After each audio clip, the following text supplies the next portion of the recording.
Assalamualaikum warahmatullahi wabarakatuh. Nama saya Dwi Elvina Kurniawati dengan NIM 2041050201114, Fakultas Ekonomi dan Bisnis Islam, Program Studi Ekonomi Syariah 3. Di video ini saya akan memberikan tanggapan saya terhadap video penjelasan dari Bapak Dr. Abdul Wadud Nafis LCMEI dengan judul Tugas dan Wewenang OJK atau Otoritas Jasa Keuangan. Di sini saya akan menjelaskan beberapa poin penting. Yang pertama yaitu pengertian OJK, kedua asas-asas OJK, ketiga tugas OJK, dan terakhir wewenang OJK. Baik, yang pertama adalah pengertian OJK atau Otoritas Jasa Keuangan.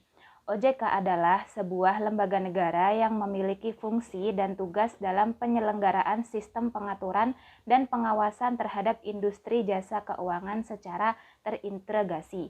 Jadi, OJK ini adalah lembaga yang didirikan oleh negara yang bertugas mengatur dan mengawasi industri jasa keuangan, baik itu perbankan maupun non-perbankan, entah itu pasar modal, asuransi, dana pensiun, serta lembaga pembiayaan yang lain. Yang kedua yakni asas-asas Otoritas Jasa Keuangan. Ada 7. Yang pertama asas independensi. Artinya OJK itu melaksanakan tugasnya sesuai peraturan perundang-undangan yang ada. OJK bekerja secara profesional dan objektif tanpa ada pengaruh dari pihak lain. Asas yang kedua yakni asas kepastian hukum. Artinya OJK bekerja secara pasti. OJK secara jelas mengetahui apa yang mereka lakukan, apa tugas mereka, apa fungsi mereka, dan semua itu sudah ditetapkan oleh undang-undang. Yang ketiga adalah asas kepentingan umum. Di sini OJK akan memberikan pengawasan penuh terhadap nasabah atau pihak konsumen. Yang keempat adalah asas keterbukaan. OJK secara terbuka memberitahu peraturan, fungsi, dan tugasnya kepada publik. Yang kelima adalah asas profesionalisme. OJK harus bisa bekerja secara profesional, objektif, potensi yang tinggi, memiliki pengetahuan yang luas, serta tanggung jawab dalam melaksanakan tugasnya sebagai pengawas lembaga keuangan. Asas yang keenam adalah asas integritas. Jadi, orang yang mempunyai jabatan di OJK ini adalah orang-orang yang jujur, orang yang taat peraturan, serta orang yang bertanggung jawab terhadap pekerjaannya. Asas yang terakhir adalah asas akuntabilitas. Intinya, apa yang mereka lakukan terencana dengan baik, dilaksanakan dengan baik, dan terdokumentasi dengan baik. Berikutnya adalah tugas dari OJK. Ada 3. Yang pertama, mengatur dan mengawasi kegiatan jasa keuangan, baik di sektor perbankan maupun non-perbankan. Yang kedua adalah mengatur dan mengawasi kegiatan jasa keuangan di sektor pasar modal. Dan yang terakhir, mengatur dan mengawasi aktivitas jasa keuangan di sektor asuransi, dana pensiun, lembaga pembiayaan, dan lembaga keuangan yang lainnya. Yang terakhir adalah wewenang OJK. Yang pertama, menetapkan peraturan perundang-undangan di industri jasa keuangan.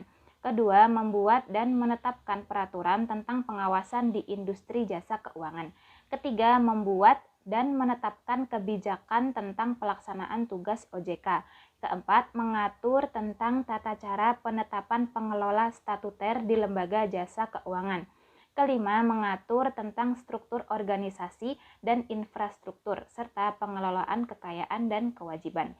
6. Membuat dan menetapkan peraturan tentang tata cara pemberian sanksi berdasarkan peraturan perundang-undangan yang berlaku di sektor jasa keuangan. Ketujuh, membuat dan menetapkan kebijakan mengenai tata cara pengawasan terhadap industri jasa keuangan. Kedelapan, OJK dapat melakukan pengawasan, pemeriksaan, penyidikan, dan perlindungan konsumen dan tindakan lain terhadap lembaga jasa keuangan. Kesembilan, memberikan sanksi administratif kepada pihak yang melanggar peraturan perundang-undangan di sektor jasa keuangan.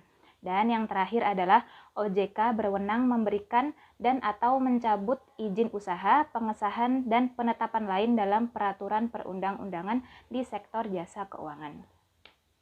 Jadi dapat kita simpulkan bahwa tugas dari OJK ini adalah mengatur dan mengawasi di industri jasa keuangan. Hal tersebut dilakukan untuk mewujudkan sistem keuangan yang tumbuh secara berkelanjutan dan stabil dan mampu melindungi kepentingan konsumen dan masyarakat. Baik, itu saja video dari saya. Terima kasih. Wassalamualaikum warahmatullahi wabarakatuh.